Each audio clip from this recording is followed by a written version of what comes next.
विश्वविख्यात ज्ञान और मोक्ष के पवित्र नगरी गया जी के हम प्रणाम करही। विष्णुपद मंदिर के ई गौरवशाली भूमि पर अपने सबके अभिनंदन करत ही बिहार के राज्यपाल आरिफ मोहम्मद खान जी, यहां के लोकप्रिय मुख्यमंत्री नीतीश कुमार जी, केंद्रीय मंत्रिमंडल के मेरे सहयोगी जीतन राम मांझी जी, राजीव रंजन सिंह,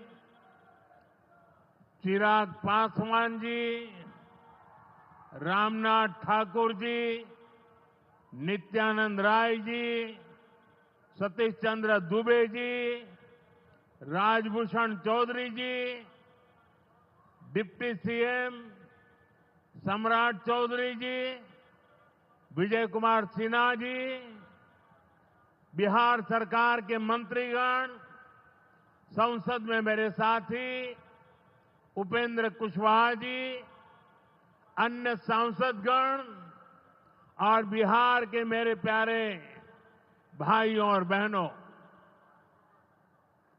गया जी की ये धरती अध्यात्म और शांति की धरती है। ये भगवान बुद्ध को बोध कराने वाली पावन भूमि है। गया जी की आध्यात्मिक और सांस्कृतिक विरासत बहुत प्राचीन है, बहुत समृद्ध है। यहां के लोगों की इच्छा थी कि इस नगरी को गया नहीं, गया जी कहा जाए। मैं इस निर्णय के लिए बिहार सरकार का अभिनंदन करता हूं। मुझे खुशी है कि गया जी के तेज विकास के लिए बिहार की डबल इंजन सरकार लगातार काम कर रही है। भाइयों बहनों, आज भी गया जी की पावन भूमि से एक ही दिन में 12,000 करोड़ रुपए की परियोजनाओं का लोकार्पण या शिलान्यास हुआ है। इनमें ऊर्जा, स्वास्थ्य और शहरी विकास के जुड़े कई बड़े प्रोजेक्ट्स हैं। इनसे बिहार के उद्योगों को ताकत मिलेगी और युवाओं के लिए रोजगार के नए अवसर भी बनेंगे। मैं इन परियोजनाओं के लिए बिहार के लोगों को बधाई देता हूं। बिहार में बेहतर स्वास्थ्य सुविधाओं के लिए आज यहां हॉस्पिटल और रिसर्च सेंटर का उद्घाटन भी हुआ है। अब बिहार के लोगों को कैंसर के इलाज के लिए एक और सुविधा मिल गई है। साथियों, गरीब के जीवन से मुश्किलें दूर करना, महिलाओं के जीवन को आसान बनाना मुझे जनता जनार्दन का सेवक बनकर यही काम करने में सबसे ज्यादा खुशहाली होती है। जैसे गरीब को पक्का घर देना, साथियों, मेरा एक बड़ा संकल्प है। जब तक हर जरूरतमंद को पक्का घर नहीं मिल जाता, मोदी चैन से नहीं बैठेगा।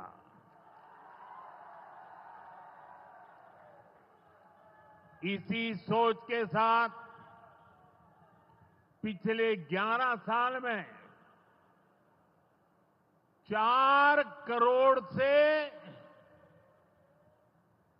अधिक गरीबों को पक्के घर बनाकर दे दिए गए। अकेले हमारे बिहार में 38 लाख से अधिक आवास बनाए गए। गया जिले में भी 2 लाख से अधिक परिवारों को अपना पक्का घर मिला है। और हमने सिर्फ घर यानी 4 दीवारें नहीं दी, बल्कि उन घरों के साथ गरीब को उसका स्वाभिमान दिया है। इन घरों में बिजली, पानी, शौचालय और गैस कनेक्शन की सुविधाएं दी हैं। यानी गरीब परिवारों की भी सुविधा, सुरक्षा और सम्मान से जीने की गारंटी मिली है। साथियों, आज इसी सिलसिले को आगे बढ़ाते हुए बिहार के मगध क्षेत्र के 16,000 से ज्यादा परिवारों को अपना पक्का घर दिया है। यानी इस बार इन परिवारों में दिवाली और छठ पूजा की रौनक और ज्यादा होगी। मैं अपना घर पाने वाले सभी लाभार्थी परिवारों को बहुत बहुत बधाई देता हूं। और जो लोग अब भी पीएम आवास योजना के लाभ से छूट गए हैं, मैं उन्हें विश्वास दिलाता हूं कि पीएम आवास का अभियान तब तक जारी रहेगा जब तक हर गरीब को अपना पक्का घर नहीं मिल जाता। साथियों, बिहार चंद्रगुप्त मौर्य और चाणक्य की धरती है। जब जब किसी दुश्मन ने भारत को चुनौती दी है, बिहार देश की ढाल बनकर खड़ा हुआ है। बिहार की धरती पर लिया हुआ और संकल्प, ये धरती की ताकत है। इस धरती पर लिया गया हर संकल्प कभी खाली नहीं जाता। और इसलिए तो भाइयों बहनों, जब कश्मीर के पहलगाम में आतंकी हमला हुआ था, हमारे निर्दोष नागरिकों को उनका धर्म पूछ करके मारा गया, मैंने बिहार की इसी धरती से आतंकवादियों को मिट्टी में मिलाने की बात कही थी। आज दुनिया देख रही है, बिहार की धरती से लिया गया वो संकल्प पूरा हो चुका है। आपको याद होगा, उधर से पाकिस्तान हम पर ड्रोन हमले कर रहा था, मिसाइलें दाग रहा था और इधर भारत पाकिस्तान की मिसाइलों को हवा में तिनके की तरह बिखेर रहा था। पाकिस्तान की एक भी मिसाइल हमें नुकसान नहीं पहुंचा पाई। साथियों, ऑपरेशन सिंदूर ने भारत की रक्षा नीति की नई लकीर खींच दी है। अब भारत में आतंकवादी भेजकर हमले करा के कोई बच नहीं सकेगा। आतंकवादी चाहे पाताल में क्यों न छिप जाए, भारत की मिसाइलें उन्हें दफन करके रहेगी। साथियों, बिहार का तेज विकास केंद्र की एनडीए सरकार की बहुत बड़ी प्राथमिकता है। इसलिए आज बिहार चौतरफा विकास के रास्ते पर आगे बढ़ रहा है। बीते वर्षों में पुरानी समस्याओं के समाधान तलाशे गए हैं और नई प्रगति के रास्ते भी बनाए गए हैं। आप याद करिए, लालटेन राज में यहां कैसी दुर्दशा थी। लालटेन राज में एक क्षेत्र लाल आतंक से जकड़ा हुआ था। माओवादियों की वजह से शाम के बाद कहीं आना जाना मुश्किल था। गया जी जैसे शहर लालटेन राज में अंधेरे में डूबे रहते थे। हजारों गांव ऐसे थे जहां बिजली के खंभे तक नहीं पहुंचे थे। लालटेन वालों ने पूरे बिहार के भविष्य को अंधेरे में धकेल दिया था। न शिक्षा थी, न रोजगार था। बिहार की कितनी पीढ़ियों को इन लोगों ने बिहार से पलायन के लिए मजबूर कर दिया था। साथियों, बिहार के लोगों को आरजेडी और उनके साथी सिर्फ अपना वोट बैंक मानते हैं। उन्हें गरीब के सुख दुख, गरीब के मान सम्मान से कोई मतलब नहीं है। आपको याद होगा, कांग्रेस के एक मुख्यमंत्री ने मंच से कह दिया था कि अपने राज्य में बिहार के लोगों को घुसने नहीं देंगे। बिहार के लोगों से कांग्रेस की इतनी नफरत, बिहार के लोगों के प्रति इतनी घृणा, और कोई भूल नहीं सकता। कांग्रेस का बिहार के लोगों के प्रति त्याग, जो दुर्व्यवहार देखने के बाद भी यहां आरजेडी वाले गहरी नींद में सोए पड़े थे। भाइयों बहनों, बिहार की एनडीए सरकार कांग्रेस और इंडी गठबंधन वालों के इस नफरती अभियान का जवाब दे रही है। बिहार के बेटे बेटी को यहीं पर रोजगार मिले, सम्मान की जिंदगी मिले, मां बाप की वो देखभाल कर सके, इसी सोच के साथ हम काम कर रहे हैं। अब बिहार में बड़े बड़े प्रोजेक्ट बन रहे हैं।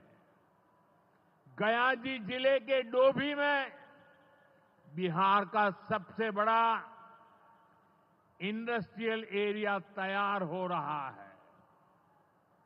गया जी में एक टेक्नोलॉजी सेंटर की स्थापना भी की जा रही है।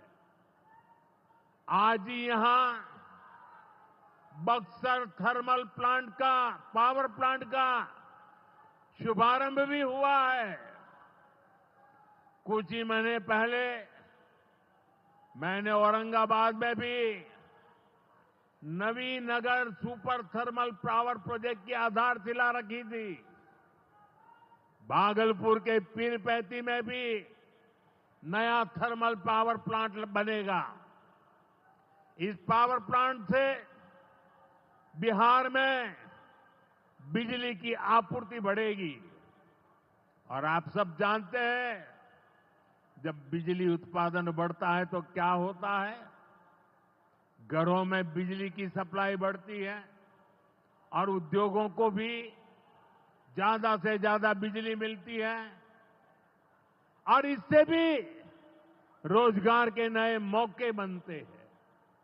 साथियों, बिहार के युवाओं को पक्की सरकारी नौकरी देने के लिए नीतीश जी ने बड़ा अभियान चलाया हुआ है।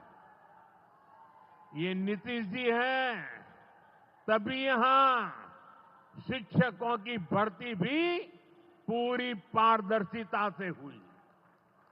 साथियों, यहां के नौजवानों को ज्यादा से ज्यादा संख्या में बिहार में ही रोजगार मिले, उन्हें नौकरी के लिए पलायन न करना पड़े, इसमें केंद्र सरकार की एक नई योजना से भी बहुत बड़ी मदद मिलने वाली है। अभी पिछले सप्ताह इस 15 अगस्त से ही देश भर में प्रधानमंत्री विकसित भारत रोजगार योजना लागू हुई है।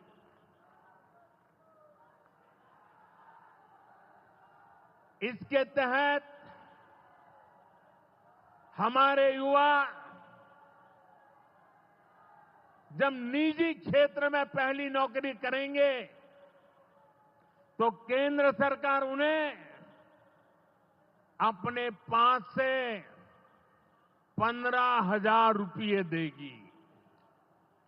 जो प्राइवेट कंपनियां युवाओं को रोजगार देगी, उन्हें भी अलग से पैसे सरकार देगी।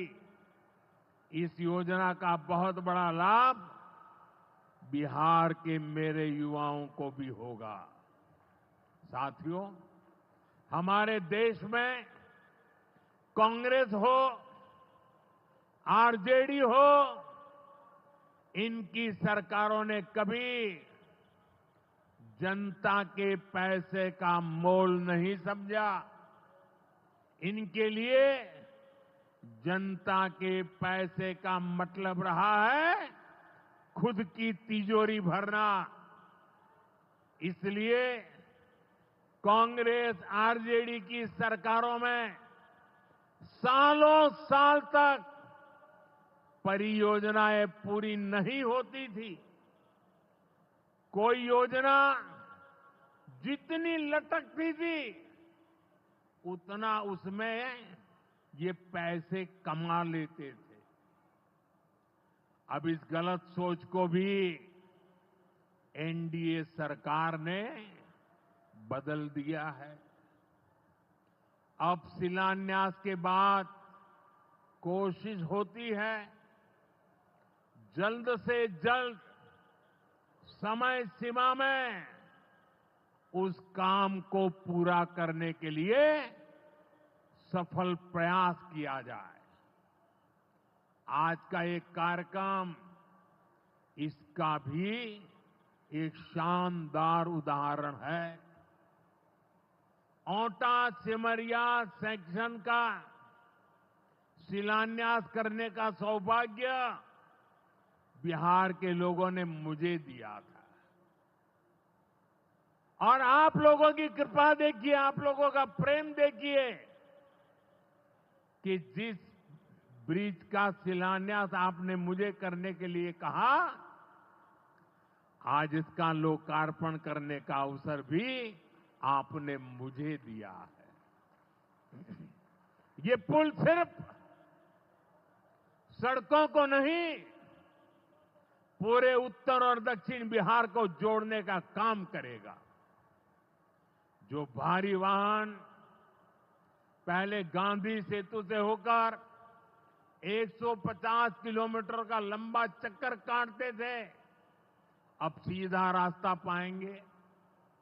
इससे व्यापार तेज होगा, उद्योगों को ताकत मिलेगी और तीर्थयात्रियों का भी पहुंचना आसान होगा। विकास के जिन प्रोजेक्ट की नींव एनडीए सरकार में रखी जाती है, वो पूरा होकर रहेंगे, ये बात पक्की है। साथियों, एनडीए की डबल इंजन सरकार यहां रेलवे के विकास के लिए भी तेजी से काम कर रही है। अमृत भारत स्टेशन योजना के तहत गयाजी रेलवे स्टेशन को आधुनिक बनाया जा रहा है। इससे गयाजी रेलवे स्टेशन पर यात्रियों को एयरपोर्ट जैसी सुविधाएं मिलेगी। आज गया वो शहर है जहां राजधानी, जनशताब्दी और made in India Vande Bharat ट्रेनों की सुविधा उपलब्ध है। गया जी, सासाराम, प्रयागराज, कानपुर होते हुए दिल्ली तक सीधा कनेक्शन बिहार के युवाओं को, यहां के किसानों को, यहां के व्यापारियों के लिए नई संभावनाएं बना रहा है। भाइयों और बहनों, आपके आशीर्वाद से, देश के अटूट भरोसे के कारण साल 2014 में प्रधानमंत्री के तौर पर शुरू हुआ मेरा सेवा काल, ये सेवा काल निरंतर जारी है। इतने वर्षों में हमारी सरकार पर भ्रष्टाचार का एक भी दाग नहीं लगा। जबकि आजादी के बाद कांग्रेस की सरकारें जो 60-65 साल तक सरकार में रही है, उनके भ्रष्टाचार की लंबी लिस्ट है। आरजेडी का भ्रष्टाचार तो बिहार का बच्चा बच्चा जानता है। मेरा साफ मानना है कि भ्रष्टाचार के विरुद्ध लड़ाई को अगर अंजाम तक पहुंचाना है तो कोई भी कार्रवाई के दायरे से बाहर नहीं होना चाहिए। आप सोचिए, आज कानून है कि अगर किसी छोटे सरकारी कर्मचारी को 50 घंटे तक हिरासत में रख दिया तो अपने आप वो सस्पेंड हो जाता है। ड्राइवर हो, छोटा क्लार्क हो, प्यून हो, उसकी जिंदगी हमेशा हमेशा के लिए तबाह हो जाती है। लेकिन अगर कोई मुख्यमंत्री है, कोई मंत्री है, कोई प्रधानमंत्री है, तो वो जेल में रह करके भी सत्ता का सुख पा सकता है। ये कैसे हो सकता है?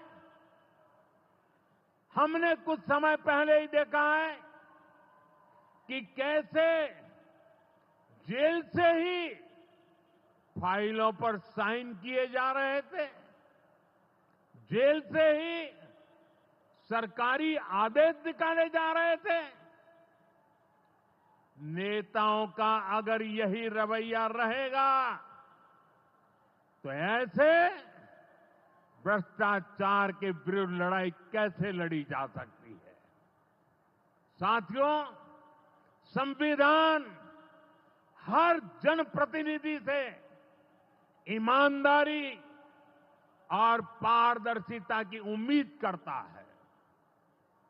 हम संविधान की मर्यादा को तार तार होते नहीं देख सकते।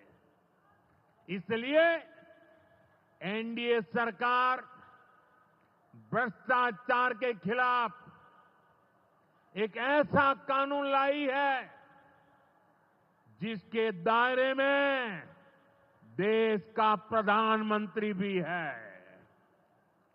इस कानून में मुख्यमंत्री और मंत्रियों को भी शामिल किया गया है। जब ये कानून बन जाएगा तो प्रधानमंत्री हो या मुख्यमंत्री या फिर कोई भी मंत्री, उसे गिरफ्तारी के 30 दिन के अंदर जमानत लेनी होगी और अगर जमानत नहीं मिली तो 31वें दिन उसे कुर्सी छोड़नी पड़ेगी।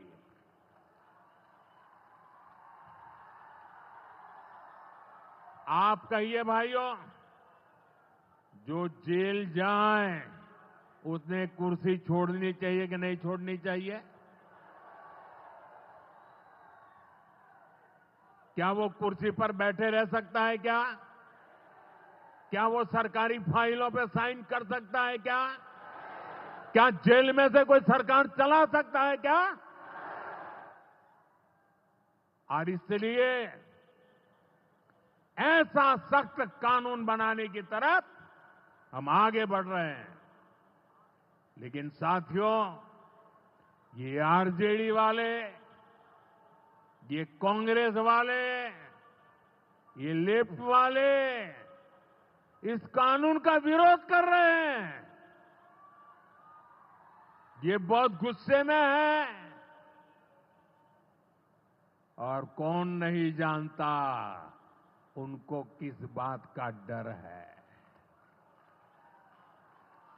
जिसने पाप किया होता है वो अपने पाप को दूसरों से छुपाता है, लेकिन खुद को भीतर से जानता है कि क्या खेल खेला है। इन सब का भी यही हिसाब है। ये आरजेडी और कांग्रेस वाले कोई बेल पर बाहर है, कोई रेल के खेल में अदालत के चक्कर लगा रहा है और जो जमानत पे बाहर घूम रहे हैं भी आज इस कानून का विरोध कर रहे हैं। इन्हें लगता है कि अगर जेल चले गए तो इनके सारे सपने चकनाचूर हो जाएंगे और इसलिए सुबह शाम ये लोग मोदी को भांति भांति की गाली दे रहे हैं और इतने बौखलाए हुए हैं कि इस जनहित के कानून का विरोध कर रहे हैं। हमारे राजेंद्र बाबू बाबा साहब आंबेडकर ने कभी सोचा भी नहीं था, कभी कल्पना भी नहीं की होगी कि सत्ता के भूखे लोग भ्रष्टाचार करेंगे और जेल जाने पर भी कुर्सी से चिपके रहेंगे। लेकिन अब भ्रष्टाचारी जेल भी जाएगा और उसकी कुर्सी भी जाएगी। भारत को भ्रष्टाचार से मुक्त होने का संकल्प देश के कोटि कोटि लोगों का है। ये संकल्प सिद्ध होकर रहेगा। साथियों, मैंने लाल किले से एक और खतरे की बात की है और ये खतरा बिहार पर भी है, देश में घुसपैठियों की बढ़ती संख्या चिंता का विषय है। बिहार के सीमावर्ती जिलों में तेजी से डेमोग्राफी बदल रही है। इसलिए एनडीए सरकार ने तय किया है कि देश का भविष्य घुसपैठियों को नहीं तय करने देंगे। घुसपैठियों को बिहार के युवाओं के रोजगार नहीं छीनने देंगे। जिन सुविधाओं पर भारतीय लोगों का अधिकार है, उस पर घुसपैठियों को डाका नहीं डालने देंगे। इस खतरे से निपटने के लिए मैंने डेमोग्राफी मिशन शुरू करने की बात कही है। बहुत जल्द ये मिशन अपना काम शुरू करेगा। हम हर घुसपैठियों को देश से बाहर करके ही रहेंगे। आप मुझे बताइए, एक घुसपैठियों को निकालना चाहिए कि नहीं निकालना चाहिए? क्या ये घुसपैठिए आपका रोजगार छीनने आपको मंजूर है? एक घुसपैठिया आपकी जमीन पे कब्जा कर ले आपको मंजूर है? एक घुसपैठिया आपका हक छीन ले आपको मंजूर है? बिहार के आप सभी लोग देश के भीतर बैठे घुसपैठियों के समर्थकों से भी सावधान रहिए। जान जाइए कौन घुसपैठियों के साथ खड़ा है। कांग्रेस और आरजेडी जैसे दल बिहार के लोगों का हक छीनकर घुसपैठियों को देना चाहते हैं। तुष्टीकरण के लिए, वोट बैंक को बढ़ाने के लिए कांग्रेस आरजेडी वाले कुछ भी कर सकते हैं, कितने ही नीचे जा सकते हैं। इसलिए बिहार के लोगों को बहुत सतर्क रहना है। साथियों, हमें हमारे बिहार को कांग्रेस आरजेडी की बुरी नजर से बचाकर रखना है। बिहार के लिए ये समय बहुत अहम है। बिहार के युवाओं के सपने पूरे हो, बिहार के लोगों की आकांक्षाओं को नई उड़ान मिले, इसके लिए केंद्र सरकार और नीतीश जी के साथ हम कंधे से कंधा मिलाकर बिहार के कल्याण के लिए काम कर रहे हैं। बिहार में विकास की गति बनी रहे, इसके लिए डबल इंजन की सरकार लगातार मेहनत कर रही है। आज के विकास प्रोजेक्ट इसी दिशा में महत्वपूर्ण कदम है। मैं एक बार फिर इन परियोजनाओं के लिए बिहार को बहुत बहुत बधाई देता हूं।